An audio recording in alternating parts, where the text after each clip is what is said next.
Well, good evening, everybody. Hope you're all keeping well this evening.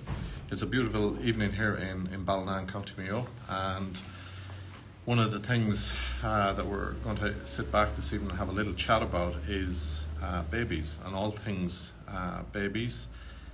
We're going to be joined by Katie, who's from NursingMama.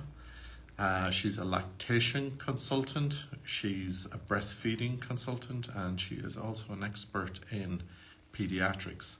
So what we're hoping to do is to have a little chat informally around all things babies. There's been a load of questions in, and what we're hoping to do is to have a little chat around those particular questions, and then what we're going to do is try answer them as best we can, whether they're, say, pharmacy linked or whether they're specifically around the areas that Katie is involved in.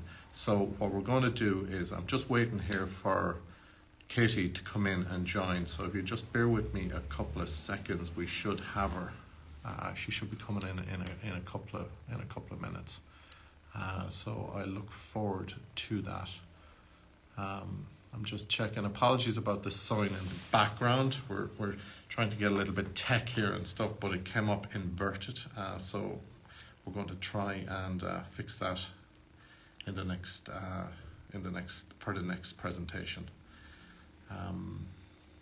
The questions are varied. What are coming in? They're basically around lactation, what you can and cannot take, say during pregnancy. What you can and cannot take during breastfeeding. And we have, I'm just looking here in relation to reflux in babies, what we can take during feeding. I was working as a pharmacist today, and one of the things that I was, I'm just going live here now. Hope she can hear me or see me. Just bear with me a second here, guys. That's okay. NursingMama has joined. Well, hello. Well, good evening, Katie. And how are you, James? It's lovely to see you. First of all, can you hear me? I can hear you perfect. Okay, that's fantastic. Well, I was just on there, Katie, talking to a wonderful bunch of people in relation to what we're going to be talking this evening around babies and all things babies, both from a pharmacy point of view and from your point of view. Maybe you can do your own introduction there. How about that? Yeah, so I suppose my name is Katie Mugan. Some of you may know me from Instagram already.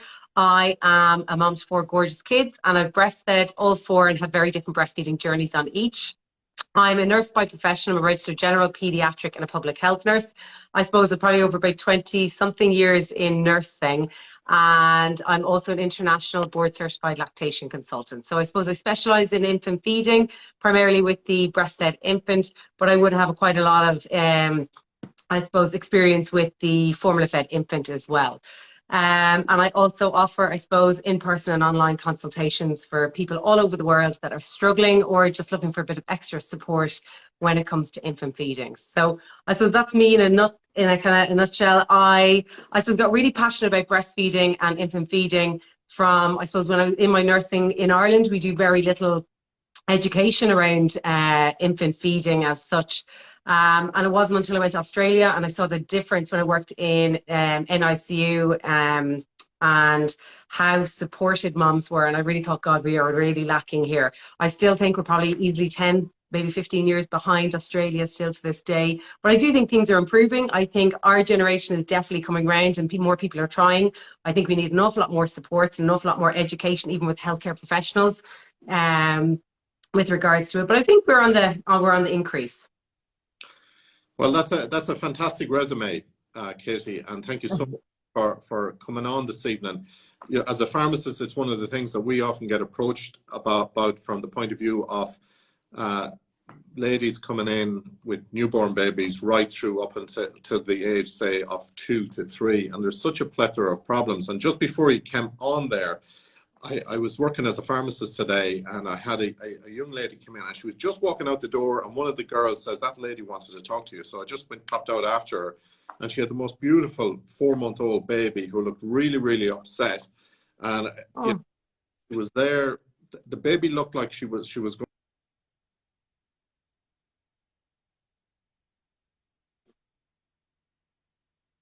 And we had a good chat about it. But again, the mum will give her some reassurance. So I'm hoping that she'll be okay. But again, it's around what can you actually give a child at that age? What actually gives them a bit of comfort, you know? But what we can do is, Katie, if it's okay with yourself, we might just kick off with a couple of questions. Is that okay? Yeah, far ahead. The first one I have is advice for getting a good latch with baby without using nipple shields. Yeah, so I suppose nipple shields we try to avoid at all costs. They are not like, shouldn't be straight out and say we shouldn't use them at all, but if at all possible we don't need them, then it's easier, one, to have not use them, because you will be able to latch baby on anywhere and everywhere, and if you don't have them to hand, you don't need to think about them. If you do end up using them for whatever reason, then short and sweet is the best aim. So generally you'll often see moms using a nipple shield primarily just because they had trauma to the nipple and a bit of pain, and they'll kind of use it straight off. If you're using them in that manner, then use them 24 hours to give yourself a little bit of reprieve, maybe alternate feeds on the next day, and then get rid of ASAP. If you are using them, then maybe if it's in very early days and it's not something that we really want to go down that line, then maybe look at getting a little bit of extra support just to help you look at latching and attachment. I hear time and time again, somebody's been recommended, oh, look, my breasts, my nipples are flat, so I have to use the nipple shield. And that's often not the case. Sometimes just simple, a little bit of tweezing, this is my little demo breast, is sometimes just a little bit of little gentle tweezing can often just bring out the nipple a little bit more. But remember, it's not nipple feeding that we're looking at, it's actually breastfeeding. So the nipple is more like a target area for the baby to go towards, but realistically we want the nipple right back up here between the soft and the hard palate. So then it means that they won't be compressed between the tongue and the hard palate, which leads to pain and uncomfortable or discomfort, and even nipple trauma. If you're latching baby, I'll just do a really quick demo just for everyone to see. First and foremost, we say no hands on the back of the head. If we have hands, or a healthcare professional goes to help using their hand, then plain and simply, sometimes by having our hand on the back of the head or just up a little bit too high, not only is it very uncomfortable for baby, but it also puts baby in the wrong position. It puts baby with the chin to the chest, rather than thinking we want chin away from the chest and looking up towards the ceiling. So plain and simply, if you were having a drink of water yourself, you wouldn't drink like this, or simply straight, you'd automatically recline the head a little bit and take your drink. So exactly the same kind of idea. Hand between the shoulder blades and just simply let the head naturally tilt back into it. Using this arm, it will take the weight of the baby itself. Arms out, so no hands or arms stuck in there. And I know they're really difficult because the hands are always moving around the place, and they could be one of the biggest issues parents struggle with. But remember, the hands are like the GPS system to the sat-nav. So they try to find the breast, locate it, and help the baby work towards it. So plain and simply, if they're in the way at the very beginning, if your partner or whoever else is there to support you, just plain and simply moves the hand gently back. So still towards the skin of the chest, or the chest of the mom, but just maybe a little bit out of the way. When you are bringing your baby to the chest, using a little bit of breast shaping just to be able to bring baby to the breast. And I'm just going to alter the baby up here so you can actually see it. And basically, we always say chin to the breast first. When we bring chin to the breast first, it means the nipple now is in line towards the nose, so the sniffing position. So I'm trying to get rid of the idea, no nipple to nose, think chin to breast. It puts the nipple towards the nose. Big wide open mouth, and then from the back of the hand, our shoulders here, you're plain and simply just hugging baby on. When baby opens their mouth nice and wide. What you should see is chin to breast, both cheeks are touching and the nose is free. Babies are very, very clever little people, and they will always prioritize breathing over feeding. So even if they're a little bit smudged, they'll naturally kind of bring their head back, generally speaking. If you have your baby on and you notice that no matter what, your baby's nose is still smudged a little bit, then just a little tip or a little trick is just pull the baby's bum in nice and close, and it will bring the head back out. And that will help get a nice, good latch and attachment. One thing, just try to avoid breastfeeding pillows in the very early days, because what we often find is people will pop the baby down on the breastfeeding pillow and moms end up leaning towards, instead of sitting back and bringing baby towards the breast instead. So what you should notice is that in the very early days, you might have a little bit of discomfort, a little bit of pain, or a little bit of discomfort up to about 10 or 20 seconds, but we should not have pain. If you're sitting there and you're really, really in pain and it's really uncomfortable, then take baby off and reattach. Pain is not a rite of passage with breastfeeding. Nobody should have to experience it. And if you are and it's not improving, regardless of what people say, that's a fantastic latch, then there's something else going on. And that's when you need a lactation consultant to help you out. Katie, just one of the things that we often, people come in with is, say, cracked nipples. Yeah. And it seems to be quite common, and it seems to then put, say, ladies off breastfeeding. And like we've had, you know, where people, you know, the traditional, like where people use cabbage leaves, and there's an ointment called Lansano, which we find. Yeah, the Lansano. What's your view on that, Katie? So I suppose one cabbage leaf should be used with just a little bit of, as kind of a safety. It can reduce milk supply. So yeah. When it comes to latch, I suppose if we have nipple trauma, and to be honest, women can get really sore and cracked nipples very quickly. One bad latch, and if a baby, mom, often what you'll find is it takes mom a bit of time to get a baby latch. So then when they get them on, they go, oh, I just suffer through it. And you might get through the first, but then when the subsequent feeds come and you're having the same constant kind of pressure on the nipple, it ends up to breaking down, and it can be extremely painful. Even if it sometimes only looks like a bare little line, it can bring an awful lot of pain. When it comes to it, improving latch is of utmost importance to prevent any further trauma. If the nipple isn't too bad and you can make your way through it, then altering position is one thing. The multi-mount compress can work really nice. It's one product that I particularly like if they're not too cracked, but they're just looking for soothing or a bit of comfort. Lanolin, I'm not a mad fan of. We see a high incidence of skin allergic reactions to it. And also there has been some new research that will indicate that there's a higher incidence of bacterial infections if used on a cracked nipple. So if people like it and they find it really good and there's no crack present, then I say fair enough, use away if it works for you. However, if there's a crack or if it's broken, then it wouldn't be a product I'd recommend. One of the best things is the silverette cups are really good. They can be really helpful with wound healing. So you know yourself, silver is a natural antimicrobial. It's fantastic. It's great for wound healing, but we need a moist wound environment for wound healing. Too moist and it leads to wound breakdown. So that with any product that we use, there's always pros and there's always cons. We always just have to be careful that we use them correctly. Milk, the silverette cups should only ever be used that we generally, how they use, you drop you express 1 to 2 drops of breast milk into them, place them against the skin directly and put the bra over it. And then you'd leave them there for an hour. So you'll often find moms will leave them in between full feeds. And then what can happen is the nipple gets too soggy and now it leads to wound breakdown. So there's just finding that right balance. But they are really good products that, there's not really that much in them. And if it comes to it that a mom is like, that's it, I am not putting the baby to the breast, it's too sore, then in some instances I will say a nipple shield can be very helpful in this situation just to give mom a bit of reprieve. If they are too traumatized and they're very, very sore, that's when I would often say sometimes we have to take baby off the breast for a shortest period of time to allow the nipples to reheal. But in that instance, we use a hospital grade pump to remove the milk to maintain and protect supply at all cost. Brilliant. Thank you so much, Katie. Even I'm actually learning from this. Can you take sterols, stanols while breastfeeding? My opinion would be. Say that again. Can you take plant sterols, stanols whilst breastfeeding?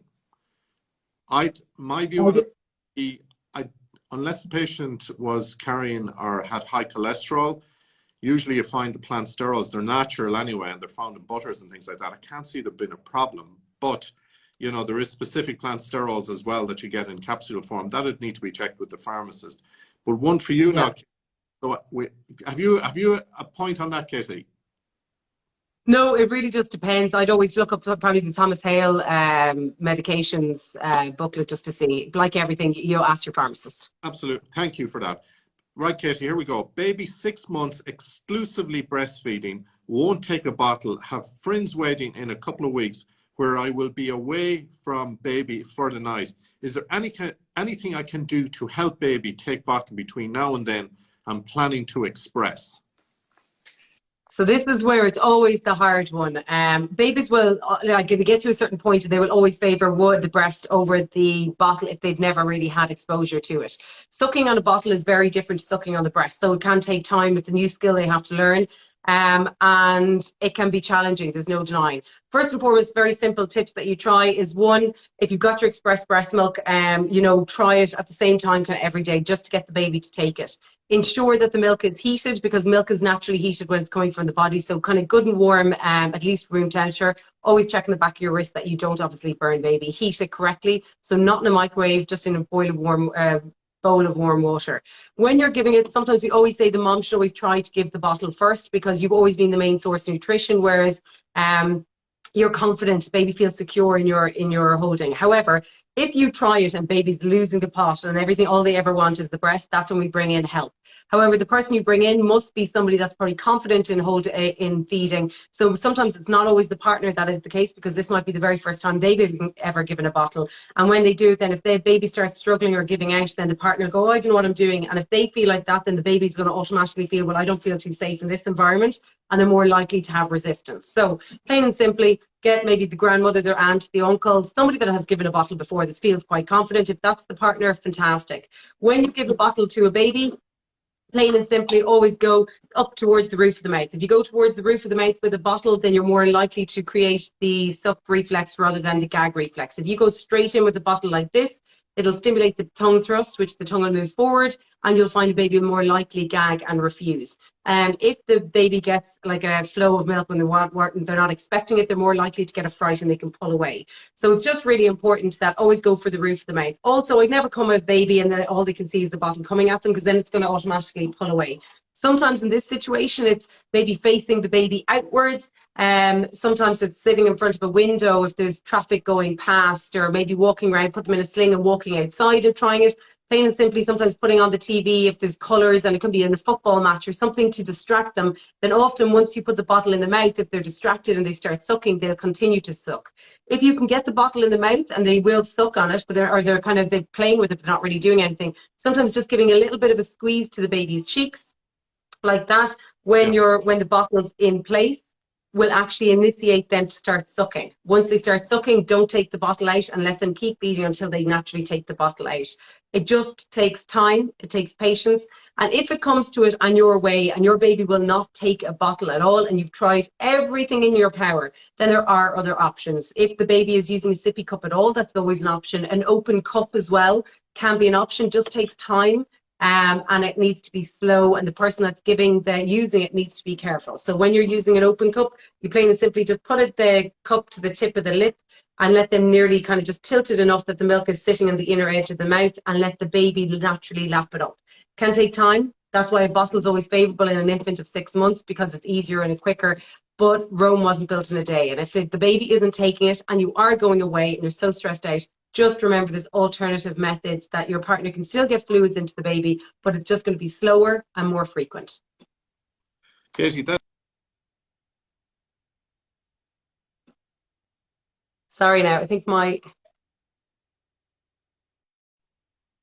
Nora?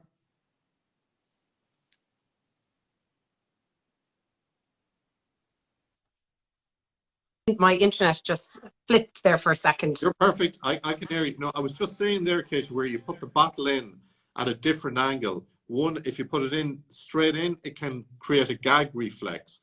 And if you put it in another angle, the baby actually starts sucking. But is that? Yeah, so just like everything, like anything, if you're trying to settle a baby, and even before you start, if you're breastfeeding or anything else, particularly in the early days, and they're getting really worked up, and it just takes, you've maybe missed those early feeding cues and baby's a bit upset. A great way to soothe baby while you're trying, or even for the partners, making sure the hands are nice and clean, nails are short, and plain and simply just letting the finger go to the roof of the mouth, and babies will suck. Going to the roof of the mouth will initiate a suck reflex, and actually is a really good calming method for a small baby. Like that, that's why if you put the bottle towards the roof of the mouth, they're more likely to suck away on it and take the volume that you're looking for. Katie, a bundle of information there. That's fantastic. I'm learning so much here this evening. Wonderful. Okay, here we have 7-month-old with bad nappy rash. Have tried everything. Well, you'll probably be good for this. One, I always say just be careful. Water can be very drying, so we'd always look at maybe changing over to an oil just while you're cleaning it down. So sometimes just coconut oil, just be careful if your baby, almond oil if your baby's not allergic to nuts or anything else, just always do a little test patch. But when you're cleaning, if you are cleaning, then using a little bit of oil can really work instead of using water time and time again. Drying, leaving open to the air, and then a nappy cream is really good. I know you guys have one. I was only looking at it earlier actually. I'll have to trial this one out on some of my babies. But yeah, like a good nappy cream. I'm not sure. Well, I was only looking. It's got calamine, which is great. Zinc oxide is always a paste that I'd always look at. And it'd be one of my favorites with regards to creating a good barrier.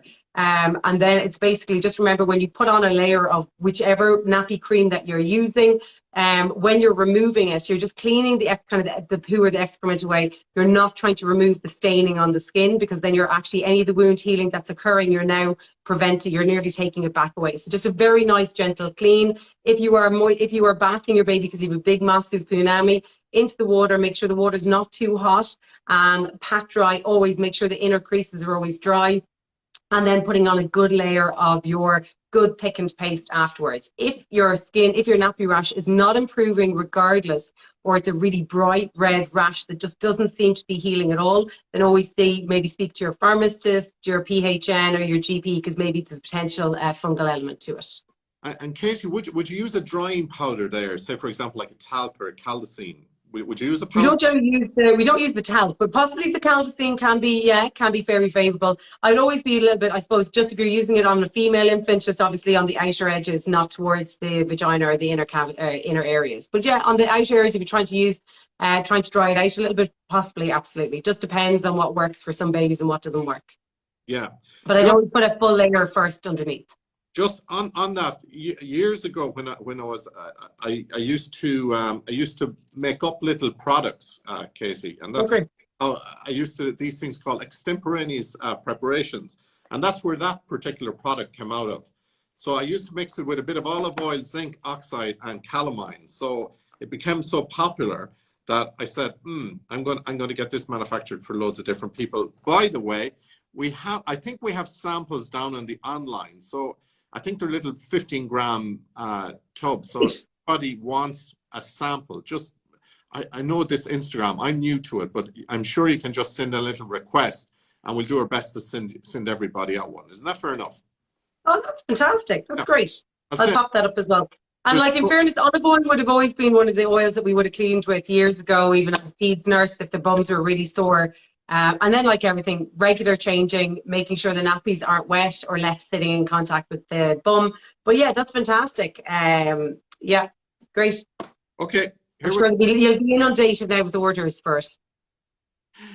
Here we go, Katie. A new baby, 8 weeks old, breastfed. Is it possible to have a glass of wine with dinner? Yeah, so like it's like everything needs to be in moderation, and it always comes down to the age of the baby and how quick. So people always think that is the alcohol in my milk. It's actually in your bloodstream. And if you were the kind of common theme of what we say is if you're sober enough to drive, you're sober enough to look after your baby. That said, you can always have, generally speaking, depending on the age, it depends on how long a spell you've got between your baby's feeding. So if you really want to have a glass of wine, what we'd always say is feed your baby first, have your glass of wine, hydrate yourself, have your meal with it, feed your baby the next feed, and then consider one after. If it is something that like you're only having one glass here and there, then that's fair enough. But if you are going to the point where you're going out for a wedding or you're going out for the night out and you want to have a few glasses of wine without worrying too much, then in that instance, in that circumstance, then you're really looking at pumping. And the reason you're pumping is more to protect your supply than anything else. It's not that when you pump, you're clearing the milk out of your milk, or you're clearing the alcohol out of your milk stream. You're not. But what you're doing is you're protecting supply. That does not mean you're going to put baby to the breast or you're going to give the milk that you had pumped to baby. It always depends on how much you've drank, on the age of your baby, how your milk supply is. So the older the infant, realistically, the more common that you can have more like a glass of wine here and there. If the younger the infant, it means your feeds are going to come back to back quite quickly. So yes, you can have your glass of wine. If you're going to have a glass of wine after every feed, then that will increase. For you and me, you could potentially have 2 glasses of wine before it even affect you. I could have 1 glass of wine and it would really affect me. So it comes down to your own body dynamics as well with that. But nothing with breastfeeding should be all or nothing. We have to look at that, like breastfeeding is part of your I suppose, of your lifestyle, and that's what you need to consider. Great answer. Thank you so much, Katie. I have an interesting question here, Katie, from a lady whose baby is falling asleep on the bottle and waking 20 minutes later to finish. Any way to keep baby awake whilst feeding? So it just really depends on how long the baby's taking to feed. So roughly a bottle feed should take in around no longer than about 30 minutes. Some babies can guzzle it down way before that, and we try to slow them down by doing paced feeding. If the baby is falling asleep and really sluggish, again, it depends. What age did you say? Was it 4 months? Let me see here. Baby fall asleep. I didn't actually give it. It just says baby Yeah. on the bottle and wake So up. it just really depends on the age of the baby. If it's a newborn, it can be just normal newborn behavior where they tend to take a little bit and they fall back to sleep. In that instance, I'd always say try to wake them back up, try to change the nappy, stimulate them. Sometimes they're too warm. We need to take off a layer and get them that we kind of make sure that their feed is included in one feeding session rather than taking a little snack and a half an hour, taking another snack, half an hour. Whereas you get them into a bit more of a feeding kind of not schedule, but roughly that they're taking a full feed within that feeding session. Strip them down, wake them up. Are they a little bit jaundiced? If they're newborn, then they're more likely to be a little bit more lethargic. There's a few things that elements that you need to know before that. But basically looking as well at the flow of the teat. If the baby's a bit older, is it that the flow is quite slow? And that's why baby's working really hard for what they're getting. They think they're taking more in, but they actually haven't. Is there a different reason? Is there an oral restriction or something that's really impacting their feeding session that leads them to having prolonged feeds in a 24-hour session? And that can impact it. Sometimes it's down to the birthing process themselves. How was the birth? Was there a lot of medications used? Was it a traumatic birth? Loads of things could be at play. And Katie, just on that, I mean, is there a case there where if the baby is falling asleep and they're waking up and they're a bit grumpy, and they're really struggling and the parents are really struggling, it's better to let them sleep it through and wake up and feed them again? Or so that very much depends. In a breastfed infant, no, absolutely not. We always wake a breastfed infant. In a formula-fed infant or a bottle-fed infant, it really depends on how much they're taking. So some babies will be more, we say, kind of short and sweet. So they feed more smaller meals, but they have them more regular. So most breastfeds or most bottle-fed infants are probably in around a 3 hourly. So they feed 3 hourly during the day, then they might take a 4 hourly stretch at night. They might continue doing 3 hourly during the day, all the way through until a little bit later on, then they start spreading them out. Some babies or more the bigger babies are better at taking larger volumes in one setting and then going that longer spell in between it. That's fine if they tolerate it, but when we take bigger feeds, they're more likely to have refluxy, colic, unsettled digestive systems in this instance. So it really does depend on how much. If they've only taken 20 mils in and they are they haven't taken a full feed, then you kind of have to presume that you have to give the feed again, but try to make it close together. Sometimes it's just that we can nearly let them go, like we kind of go, they take a little bit, we let them fall asleep and we go, oh, we leave them, but actually they wake back up. I would always say stir, wake, change, perk them up, and do everything in your power to get a feeding. But if they've taken somewhat of a decent feed and they fall asleep, then leave them be until the next feeding session, and you might find that they'll take nearly double the amount. So remember, none of us eat the exact same volume each feed. All of us might have a bigger feed, then a smaller feed, then the next feed might come closer a little bit, maybe 2.5 hours. We have to do responsive feeding rather than set schedules in the early days. Okay, thank you, Casey. Any tips for an 8-week-old baby with reflux? Now we would see a lot of that, Casey, over the last 5 years. A lot, babies maybe getting better, but I'm just curious, what would your views on that be? So reflux and colic, all these things are just symptoms of an issue. We need to find the issue to see what's actually causing it. In the breastfed infant, it's a little bit different in that we'd look at a whole host of things when it comes to the breastfed infant. Again, it's getting a lactation consultant that primarily would specialise or has an interest within reflux and formula. Again, you look at the birth. If there was a traumatic birth, if it was a fast or rapid birth, if the baby was forceps, vacuum, if it was a C-section, then these babies are pulled out. They're more likely to have tension within the body. So we'd always recommend a little bit of body work in these infants. So pediatric osteopath, craniosacral therapists are always good. It can also help. And you often see babies maybe have one side preference a little bit more than the other. Releasing tension can make a big difference to how a baby latches on. It can also lead to digestive issues. Improving digestive issues. It is important to remember that all newborns and small babies, digestively, their digestive systems are immature, and it can take some babies a little bit more longer than others to, I suppose, mature and to be able to tolerate feeds and just to be that little bit more settled. So we'd always look at body work, look at the birth, look at then, is there, like, look at the latch attachment is one of the biggest elements. So if a baby's taking an awful lot of air at the breast, if the mom's a really fast flow, if the baby is not attached as well as possible and they're taking more air, and it's more likely to lead to refluxy, so colicky symptoms. Is there an oral restriction? So a tongue tie can make a big difference, and that's for both breast and formula-fed infants. Is there an intolerance would be another one. So is there a cow's milk protein intolerance? And for cow's milk protein intolerance, we are seeing an increased number in both breast and formula feeding infants. It's becoming a little bit more, I suppose, people are more aware, and we are seeing improvements with regards if a mom is, doing the elimination diet, or if a baby is removed off the cow's milk protein formulas, which is generally stage 1s and stage 2s. But if we take them off that and put them onto an essentially hydrolyzed formula, we'll see an improvement. That said, I would never jump. It would never be my first port of call with any reflux colic baby to take a baby off, or to take a mom off dairy, because it is so restrictive unless we have ticked every other box to see, or if there's a very strong family history in that instance. But yeah, I suppose when it comes to it, it's linking with the person. We see an awful lot of infants going on low sec medications, and remember, I suppose that's fine if the reason why a baby's put on low sec is because for acidity levels, if the pH was off in the tummy and that was causing the reflux. However, if you're giving it and there's absolutely no improvement, then a lot of parents are nearly afraid to come back off it. But if it's not improving it, then that's not the issue that's causing the reflux. Then we have to look at alternatives. And sometimes for definitely formula-fed infants, we do look at alternative formulas with regards to MC. Can we improve the symptoms there? And Katie, is it more common, the reflux in say, bottle-fed babies than in breastfed babies, or is there, or is it quite common in both? Like it is, you'll see it in both. I suppose when it comes to the breastfed infant, it's either really down to latching or attachment. Sometimes it's down to tongue tie, or there's a cow's milk protein intolerance. And that's where you'll see drastic improvements. You might not cure the whole situation, but you'll see improvements if we have changed all that. With the formula-fed infants, yeah, we probably would see probably more in the formula-fed infant than we see in the breastfed. But that's only, I don't have research to back that up. That's probably from my own viewing as a PHN. With regards to, I suppose, as well, I suppose it just depends on the birth. And some infants are a little bit more highly sensitive than others, and they are the harder babies to deal with. They do need an awful lot more contact, and that's why you'll often find that these babies tend to maybe be a little bit better if they're connected to us all the time, but that can be very overwhelming for a parent as well, and we struggle with it. I suppose in our society now, parenting is very much seen as you do it and then you put them down.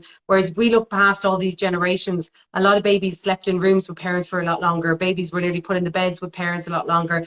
Not advocating co-sleeping, but you will see that these highly sensitive infants, even their nervous system seems to be kind of more highly sensitized to the environment, and they just tend to need an awful lot more interaction with the parent than other infants. It's a bit like you might have heard about the orchid and the dandelion. So the majority of kids are considered dandelions. They'll be reared anyway. They'll grow and thrive in any environment. And then you have these certain cohort of kids and babies that are they're like the orchid, where they need a lot more sensitivity and they need an awful lot more attention than others in order to be able to grow and thrive. All babies get there, but colic and reflux is very challenging for parents. And unless the parent is listened to, I see it time and time again where parents are said, oh, you just have to deal with it, they'll grow out of it. And that really doesn't help a parent in that situation. So it just takes time. And just you mentioned there colic, Katie. Yeah. And, years ago it used to be gripe water we'd often use, which is difficult to get now. Is there anything that's quite effective in that? No, like we'd always look at the gut flora as well. So gut flora can make a big difference. So like if there had been antibiotics and all that kind of used as well, I'd always look at a probiotic, can be very effective. The BioGaia is one brand that I kind of generally recommend to parents, but that's just to replenish and ensure that the gut flora is at its best possible, because we'll often see it in that instance. Gripe water was a great one years ago, but remember it had alcohol in it and sugar, and that's probably what really cured an awful lot of the issues. You can't get gripe water now without any of the additives in it, but I don't see it having, and I would like, I know loads of parents that have tried, and I'll be honest, I think on my second, we definitely tried it. It didn't have any benefit whatsoever, really. But in saying that, like I always say to parents, if you find it really works, then fair enough. You'll find parents will try the Infocol, methicone, and some parents will rave bite and find that it really does help bring up a little bit of the wind. It very much depends. Colic Cam is another product that we are seeing, I would see an increase in. Like that, some people find it fantastic and other parents don't find it as good at all. And I suppose you have to think of it, it's what's causing the reflux in that individual child is different to each. So what one will work with one won't always work. But I think as well, we do have to look for the formula-fed infant or the bottle-fed infant, regardless of what they're being fed. We do need to look at how the baby's being fed. So look at more responsive feeding. Sometimes it's down to overfed. So it's a bit like baby taking large volumes and like us having Christmas dinner and then we're dying afterwards. And then you're still hungry later on by tea. So you'll do the exact same thing again. But it's that overfull feeling can be very digestively unsettling. And that's what sometimes you have to look at how much you're feeding, how often you're feeding, and look at maybe reducing down the volume and feeding a bit more frequent is better for these infants that are struggling. And then lastly is looking at an alternative formula. So looking at either extensively hydrolyzed or, you know, the amino acids or that kind of formula then going on. But generally, it's removing cow's milk protein is probably one of the biggest indicators with regards to reflux, if that is the case, and looking at alternative formulas. Okay. I remember, well, we used to make up a fennel mixture.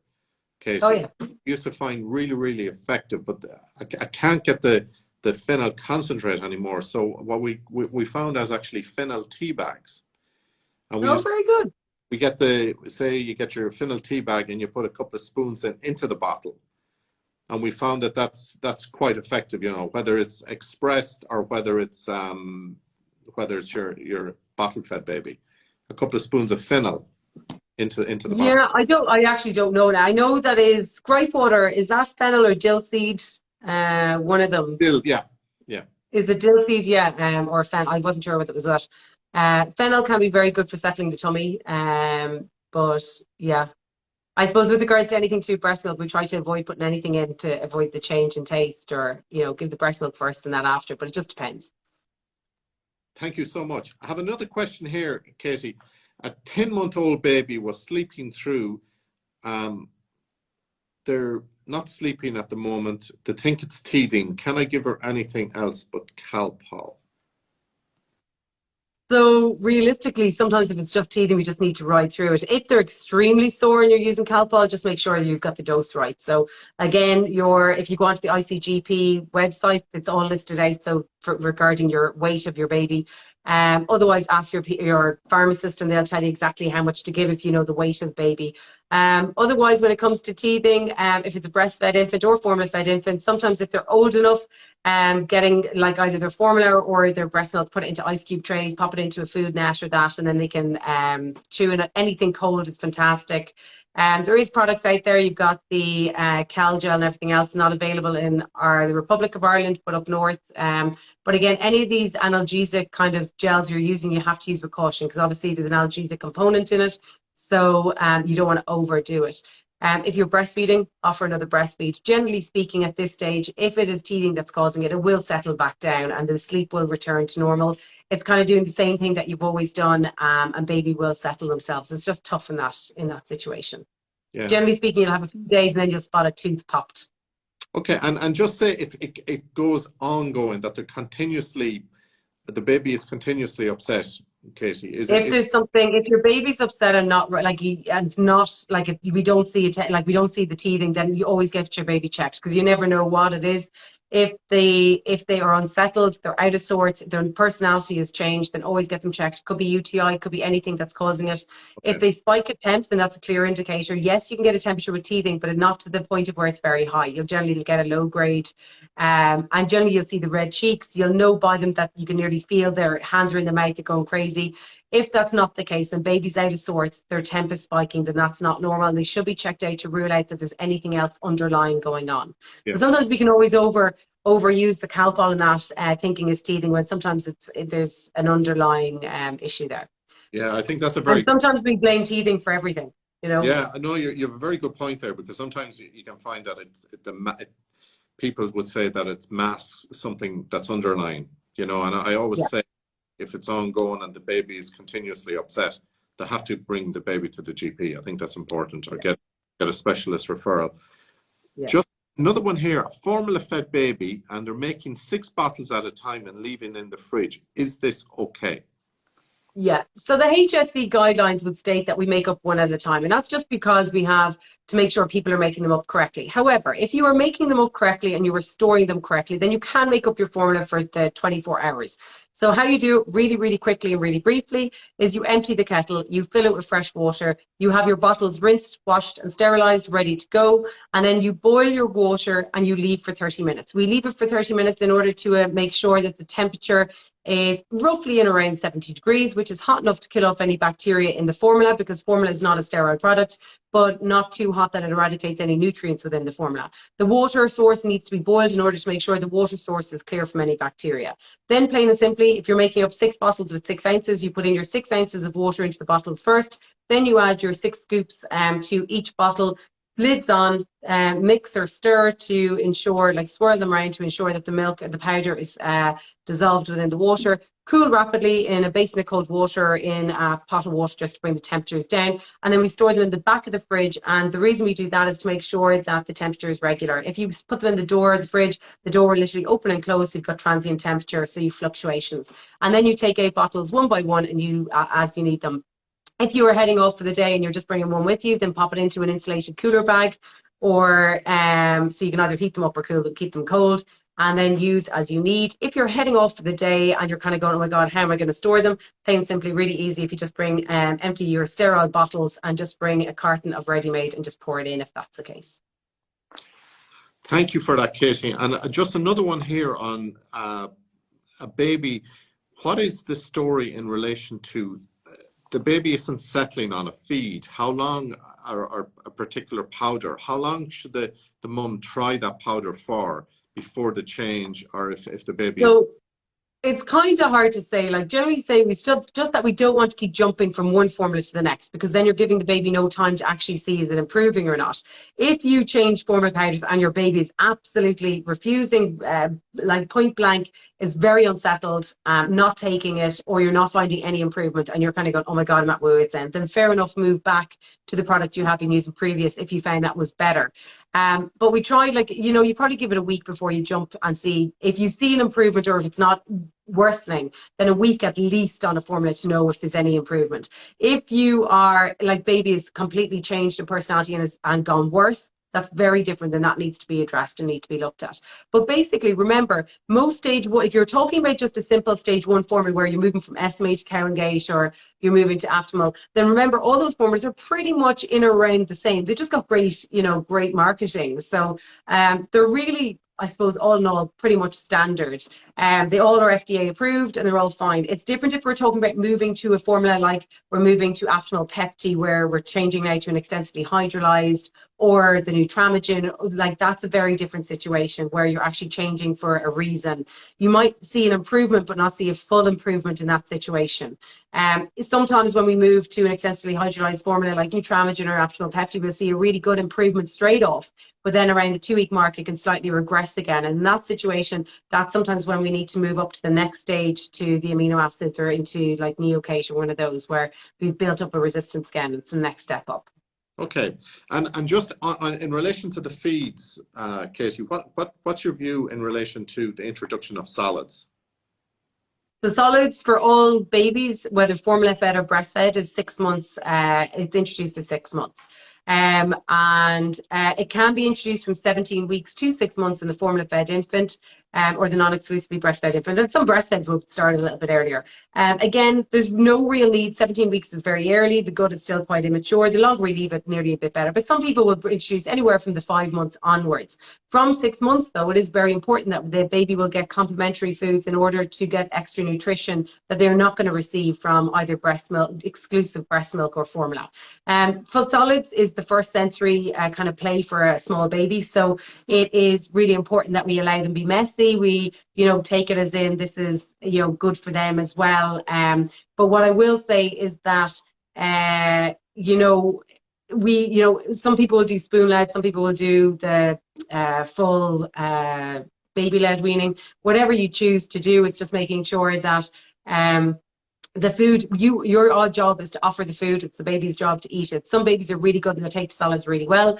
Other babies will be a bit slower. All babies will reach that target. What I will say is that it is important, and it is a developmental milestone, that we do start working on solids and offering the baby. If you're doing spoon-led, still bring in your finger foods as well. So, you know, extra vegetables that you'd cooked. And if babies have their dinner and they're sitting at the table with you, just make sure you've got cooked vegetables that are well cooked, that they pick up and they squash them in their hands. They'll mess them all over their face.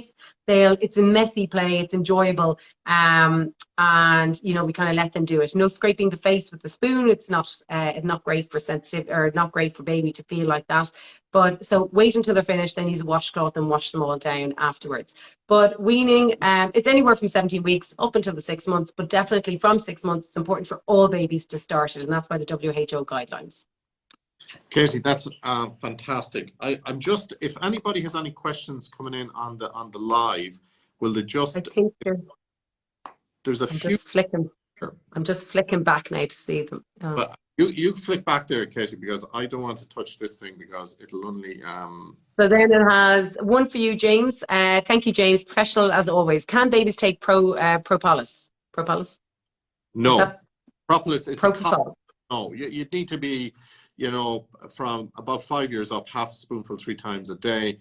But for young babies, no, because the taste is on it is too strong. So I wouldn't use that. There's other bottles out there. I know there's glycerin, lemon, and honey can be used, and I know there's a couple of newer baby cough bottles as well. Yeah. So there's something out there. Absolutely. Sorry now, I keep flicking it. Hold on 1 second. I'm trying to be really gentle. It's very sensitive. Okay. Sorry, everyone. I did see another one back up here. I'm just trying to. Hold on, actually. Oh yeah, here we go. So somebody, Poo in the Loo, have you seen devices for relieving trapped gas in babies? I've heard of people buying these online and would be very wary of them. They are like a plastic rod that's inserted into the anal canal and release gas. Pause, please. So yes, I have seen these. They can be bought online. Have you seen them, James? I haven't, and straight away I'd be very wary. Yeah, so I would never, we don't recommend, even as peds, and I know that lady is actually, she is a nurse as well. I wouldn't recommend anyone putting anything into a baby's anus. You can perforate, you can cause damage, cause issues. So it would be something I would definitely say stay clear of. Sometimes if a baby's really trapped a bit of wind, and you know, sometimes you've probably heard of infant dyschezia, it's where the tummy muscles are contracting to kind of pass wind, but the anus is a contract, or the anus should relax, but instead it's contracting as well. So you've kind of the both tightening instead of tightening and releasing.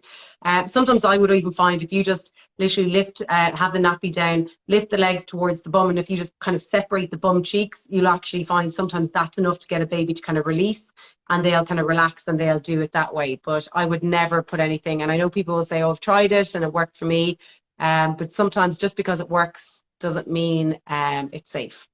And just on that note, Katie, your views on, say, constipation in babies. We would get a lot of, you know, a lot of questions, I'd say nearly every day as pharmacists in relation to babies. They're constipated, you know, if they haven't gone in a days. What would your views on? Sometimes it really depends. Is a true constipation. So true constipation is when a baby passes, they're uncomfortable. The poo that comes out is actually like rock pellets. So it's very, very hard.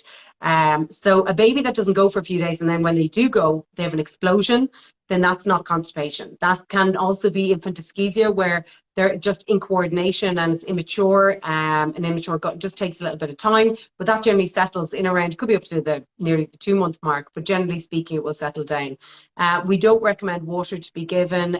Water shouldn't really be given to definitely breastfed infants before 6 months. Because you're taking you're giving them a water that has no nutritional content, and the risk then is that they won't take their full feeds and we can have issues that way. Basically, it really comes down to the infant. For a breastfed baby, some breastfed infants will go nearly a week. They can have no other issues. Weight gain is really good, and then they have a big, massive punami. And in that instance, in that situation, you would say that it's perfectly normal. That's just your infant. That's their bowel habits. Generally speaking, they wouldn't be too common, but there will be some that will be like that. If you have a baby that is not gaining weight, the way we would expect it, or low weight gain, and they're not going very frequent, then that can be a red flag for a breastfed infant. So it is something to be aware of. So you'll often hear parents with small babies or newborns and they're breastfed and say, oh, the baby's constipated. Most likely there's a feeding issue there. When it comes to formulas, it can be the formula that they're on that's leading more likely to the constipation, and how sometimes it's down to how they're made up, it's down to what formula they're using, how the baby's being fed, things like that can make a big difference with regards to constipation. And Katie, is it worth in cases like that? You know, I would see a lot of people coming in and they're, you know, trying to, you know, put the baby, say, on lactulose and stuff like that. Is it like so no, in fairness, I would recommend lactulose, or is sometimes Movicol, pediatric Movicol, or one of those kind of in around generic brands, will be something that you'll put on, but not on a small newborn or a small infant like that. Yeah. Like not on a breastfed, generally speaking, 100% not. Depends on every situation with regards to, say that again. Oh, sorry. I was just curious if a baby was on that, say a 2-year-old or whatever, what time span would you be looking at? Oh no, well, like an older child, if there's constipation there and we've done everything with regards to diet and everything else, then it is important that a child should be given a laxative. So like Movicol, generally we more look at it's more likely kind of pediatric Movicol or that.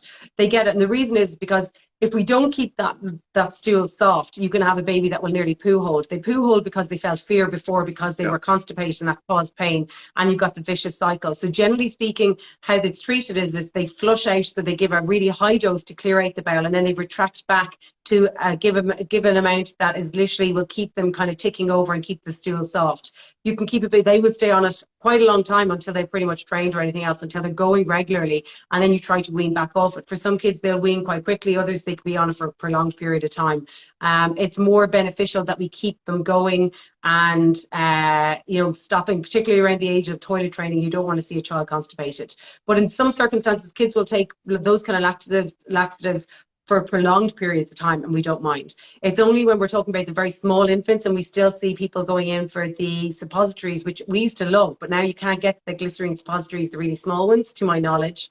But parents can misunderstand what constipation is. Some parents will think a baby not going every day is constipation, when actually it could be just your baby's normal gut, and that's how they work. Constipation is when they're passing through hard pellets, and in that situation that needs to be addressed. Okay, Katie, fantastic information, and again, thank you so much. We're coming up on nearly an hour, Katie, would you believe? But I know it's just your information is absolutely fantastic, and I thank you for that. But Katie, one of the things that I've often come across is skin issues in babies, where there can be where you can get, you know, eczema, psoriatic type issues on the skin, and then you get these transient rashes, you know, that can be quite baffling.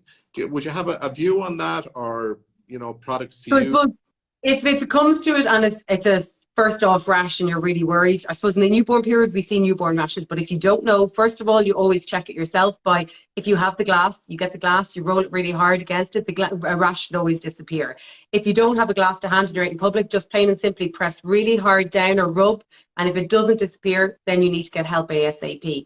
If it is the case where you're always linking with your PHN, your GP, or simply sometimes they go into the pharmacist and they'll say, go to the GP and get them checked.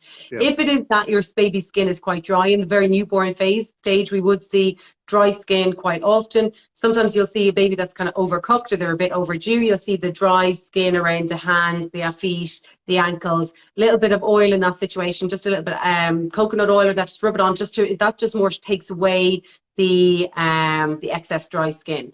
Then realistically, we try to avoid products in under the age of 1 month, because baby's newborn skin is very permeable, so anything that's put onto the skin can be absorbed. If it's high in chemicals and that means it's harder for the babies to excrete it through the kidney, so it's just harsher on the system. That said, if your baby starts really getting dry skin and you need to use something, then we're looking at plain, fragrance-free. Sulfate-free is really important as well. products. So basically the Aveeno products, the Child Farm products, very good. The Stella products are very good. But what works for you and me, it very much depends on everyone's individual skin type. So I always say to parents, don't go out and buy a huge range of products, like big massive tubs of it, because you don't know whether it's going to work. If your baby is very prone to, like your baby's very dry skin, then looking at the products, so you do need an emollient in the bath, and we need to really be using emollient on the skin. And as like you doing that, it could be 3 times a day. So morning, put it on, let it dry in and absorb. You might do it midday, particularly on certain areas that you find are very bad. And then in the evening, take the clothes off and literally reapply again, letting it absorb in the bath, and making sure the bath's not too warm, because that makes it dry out the skin a little bit more. But always using an emollient in the bath as well. So really good emollient. Aveeno products are really good because they're oat based, and they are quite gentle on the skin. If you find, like Silcox Base would have been the old one we would have used years ago, grand as a, probably nearly using it as a soap substitute. It wouldn't be one of the kind of more favorite products anymore, because there's probably better products out there. But it can be used as a soap substitute in the bath if you were using it in that way. If your skin was really bad, then there's loads of products out there. The Dipper Base is one that I particularly liked, the red and the yellow. It's nearly like an aqueous cream. It's perfume free. Unfortunately, it's not really smelly or anything, but it is great for moisturizing and for really helping that skin. There's loads of different products. Basically, if you go into any of the big pharmacies, or like yourselves, you go into the shelf, and what you're looking at is any product that is kind of for eczema, babies with eczema or skin issues, then that's what you're looking at, because basically there's nothing in them. Avoid the perfumed products, the lavenders, all those kind of things. Yes, they say they lull them back to sleep, but realistically they'll probably cause more issues than anything. Look at your non-bio washing detergents, and then again looking at diet as well if it's very, very significant. Okay. I'm not going to hold you much longer, but you mentioned one word there, Katie: sleep and a baby. Yeah. Any tips? We all want it. Yeah, no. I suppose for every parent, I would say straight off. And it's really hard when it's your first child, because none of us know really what to expect. I would say straight off, set realistic expectations when it comes to sleep. I suppose for us, it's always really hard because we're destined, and we've been kind of trained that we sleep all night unless we're eating a really good night out. And then, you can cope with the daytime period. However, when you're already exhausted after birth, and then you've got a small baby and your baby is waking for feed so regularly, that can be really challenging. So I would always say, like people say, sleep when the baby sleeps. It's probably the most annoying saying ever, because during the day, it's very hard to sleep when the baby sleeps. The best time you can always go back to sleep is during the day or during the morning time. So if you have a really crap night, maybe your partner can take the baby up. If you're breastfeeding, do a quick feed, or maybe if you're not breastfeeding, maybe alternate that you could do. Maybe the 11 o'clock feed, then go straight to bed. Maybe your partner could do a night feed if you were taking turns in it. If you're breastfeeding, then maybe look at that. If you have a rough night of it, then the first feed in the morning, you do a good first feed, hand over the baby. The other parent takes the baby downstairs, out of the room altogether. That's often a time moms can go back and even get 2 really good hours of good sleep. Then if you can get sleep at any other time, trying to catch up on it, then think of even taking the baby back to bed, doing a feed to sleep right beside you, and then getting the other partner maybe to come in and either remove baby or just move the baby away in a safe environment, and they can keep an eye on baby once they're sleeping on their backs, or move them into the co-sleeper or whatever works. But trying to get as much sleep as possible. It is short-lived. Babies, it is normal for a breast or bottle-fed infant to wake every 2 to 3 hours for a feed. For breastfed infants, removing night feeds are very, very, it's a risky business in early days, and really before the age of 9 or 10 months, or even a year, unless they've done it themselves, because of the way supply works and everything else. The early days are the hardest. I promise. The first, few weeks of getting into the swing of it, learning how to breastfeed, those night wakenings can be very tough, but they do improve with time. And there's a lot of other little tips that can help you, ensuring that you get a baby to take a full feed at a feeding session. Breast compressions can really make improvements. Making sure the baby doesn't fall asleep until they've had their feed can really just help. But it's tough. It's survival in the early days and weeks, and things do get better as time goes on. You're recovering, baby's recovering. It's about being kind to yourself, not setting yourself up to go for these big walks, or go inundate yourself with visitors, or go out and do these big, massive day lunches and things. Like, do whatever works for you. But sometimes we do really need to kind of listen to our bodies and just taking a little bit of a break. Katie, You've spoken for over nearly an hour, and it has been I could talk all night. absolutely fantastic. And I'm not going to be holding you anymore, but what I am going to ask you to do is, how can people get in touch with you? Yeah, so if you head over to my Instagram, nursingmama.ie, you can follow me there, and I've loads of tips, tricks, everything on it with regards to breastfeeding, formula feeding, all things baby related, skin, anyway, everything you will find it there. If you need a consultation, whether it's antenatal or postnatal, send me an email, info@nursingmama.ie. On my website, you'll see all my classes: newborn care, weaning from breastfeeding, and the introduction to breastfeeding course, which you can access. So yeah, come join me. And thanks a million, James, for having me on. I really appreciate it.